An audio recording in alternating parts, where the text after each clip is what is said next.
Black Lives Matter took a parade hostage, and now they're dealing with the fallout.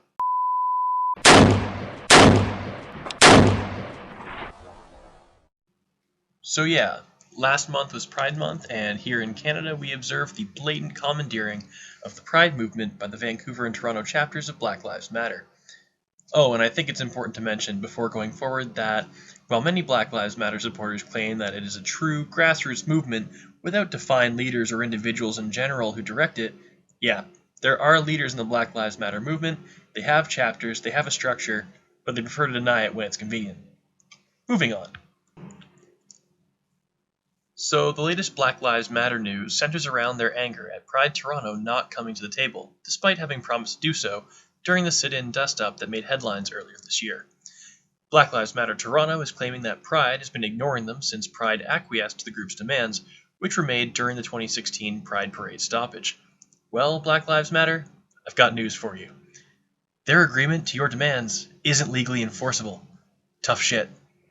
No, really, it's completely voidable at Pride's discretion. You see, there are 5 conditions that need to be met before a contract or agreement can be considered legally binding in Ontario's common law. First of all, there needs to be absolutely needs to be mutual consent of both parties. Come on, intersectional feminists, you have to be able to get on board with this one. Whether a party gives their consent to the agreement by mistake, while in a state of mental or physical duress, or due to dishonest or misleading practices, if any of these qualifiers are present, the aggrieved party can void the contract at their discretion. In this case, you're looking at Pride Toronto during the stoppage caused by Black Lives Matter. Since Black Lives Matter conducted a sit-in and hampered Pride's ability to continue their parade, Pride Toronto can very easily claim that they were under mental and or physical duress during dealing with their parade's inability to continue moving, which was, again, Black Lives Matter's fault. Second is the ability to keep a promise, but more specifically the mental capacity to understand and follow through on a promise. This basically just protects minors and the mentally handicapped from being held to a contract that they couldn't comprehend. And yeah, this detail is an issue with the Pride Black Lives Matter saga. Third on the list, we have what's called purpose. This part's also pretty simple. It just states that the contract needs to have specific and agreed upon goods or services being exchanged. Again, technically, we'll let your parade keep going if you do these things for us. Technically, there was at least a purpose to the contract.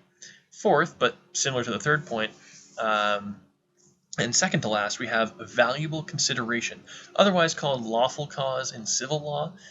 Since Ontario operates under common law, however, we need to operate on the standard of the valuable consideration. Now, what's that, you ask? Essentially, each party needs to provide something as an exchange through the contract. The market value of the goods or services being exchanged doesn't need to be equal. There just needs to be something legitimate being exchanged. In the case of the Pride versus Black Lives Matter situation, since Black Lives Matter weren't actually offering anything aside from removing the parade obstruction that they themselves were responsible for, the agreement could be nullified by Toronto Pride at their leisure on this condition alone.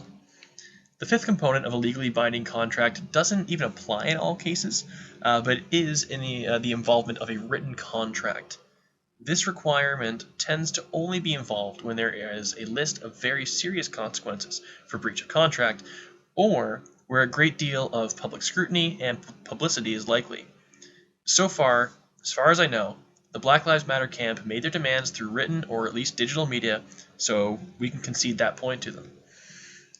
So as I've laid it out here, considering that Pride Toronto could, by a reasonable individual, be seen to have been under mental and or physical duress whereupon they agreed to the Black Lives Matter demands, and because Black Lives Matter was not providing a legitimate form of consideration by the standards of common law, the agreement to Black Lives Matter's demands by Pride Toronto is absolutely indisputably voidable at Pride Toronto's leisure. The best part about all this? The fact that Black Lives Matter has no right to even be mad about it. Any of it. Sorry, folks. If it came out that some other group had been applying pressure to Pride Toronto, that it hadn't been Black Lives Matter holding the parade hostage, then yeah, they'd be able to get upset that the contract was now voidable. But the idiots dug their own graves on this one. Sorry, Black Lives Matter. You done goofed, and you done goofed bad.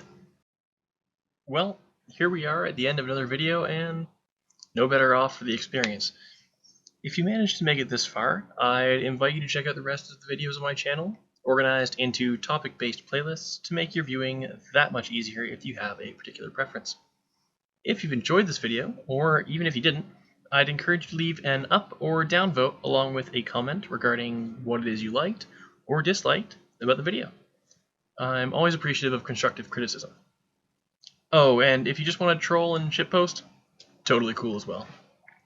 And finally, in the really off chance that you'd like to be notified whenever I come out with new videos, click on that big old red subscribe button in the low bar. I'd really appreciate it. Thanks, everyone.